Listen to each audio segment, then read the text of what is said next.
My name is Keith Smith.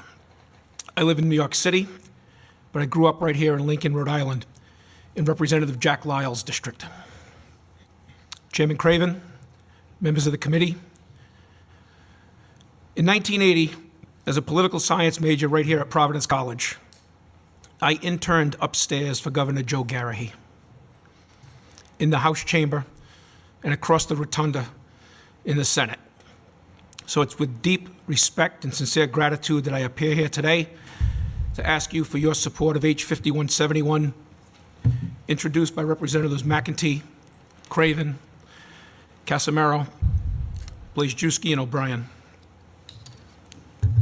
If passed, this bill will extend the current statute of limitations in civil actions for sexual abuse of a child up to 35 years after the alleged abuse, and provide a 3-year window allowing survivors who have been barred from filing suit under the current version of the law to file a civil suit in Rhode Island Superior Court. For 15 years, I served on the board of directors of a 501c3 social services agency providing crisis intervention counseling services to child victims of sexual abuse, 6 of those 15 years as chairman of the board. For the past 10 years, I've been a member of the Speakers Bureau of the Washington, D.C.-based RAINN.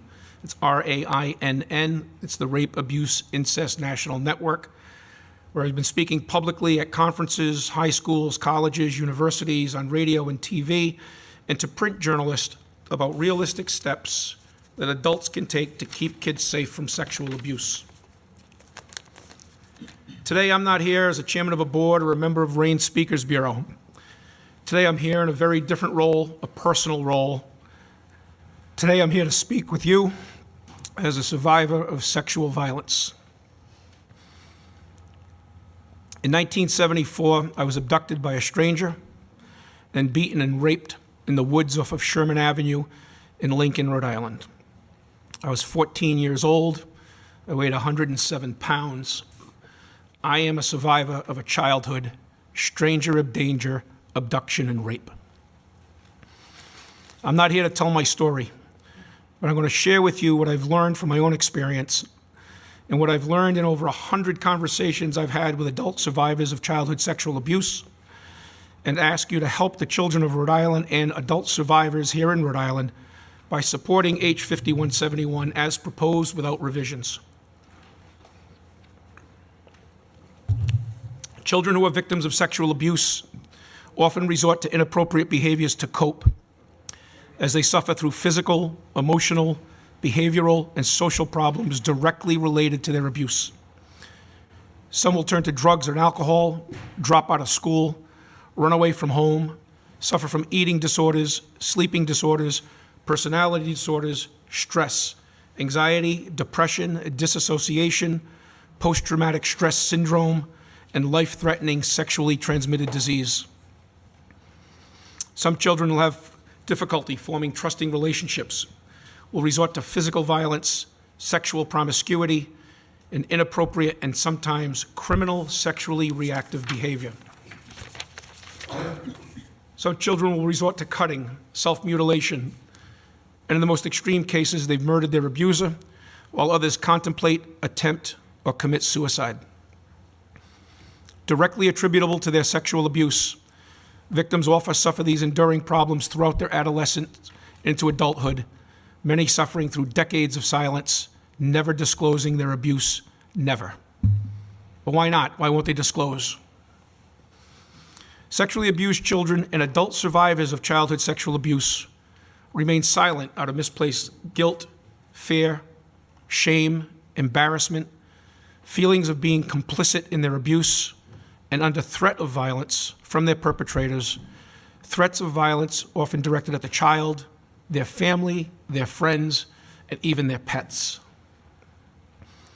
In time, often in a number of years that far surpass the current statute of limitations, some victims of childhood sexual abuse will get the strength to come forward, the strength to speak out, the strength to face the demons that haunt them and the perpetrator of their abuse.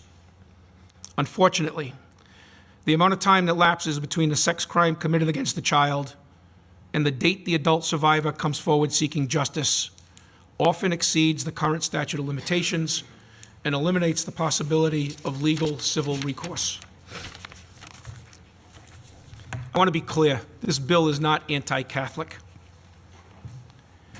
While this bill will hold priests accountable for the crimes they've committed against children and the church accountable for the cover-up of those crimes, this bill holds accountable every criminal who has or will abuse kids, regardless of who they are or where they work. Parents, step-parents, grandparents, uncles, aunts, cousins, brothers, sisters, friends of the family, neighbors, school teachers, bus drivers, coaches, doctors, lawyers, business owners, carpenters, plumbers, construction workers, firemen, cops, bankers, brokers, the guy down the street, the stranger, and yes, Catholic priests, bishops, and cardinals too. This bill is not anti-Catholic, it's pro-child. It saddens me to say that I believe that sex crimes committed against kids will never stop. Since the life-altering physical, emotional, behavioral, and social side effects of childhood sexual abuse last a lifetime, shouldn't a victim's ability to file a civil lawsuit against their perpetrator extend beyond the victim's 25th birthday? Mr. Chairman and members of the House Committee on Judiciary, I respectfully request your support of H. 5171 as proposed without revision. Thank you. Thank you.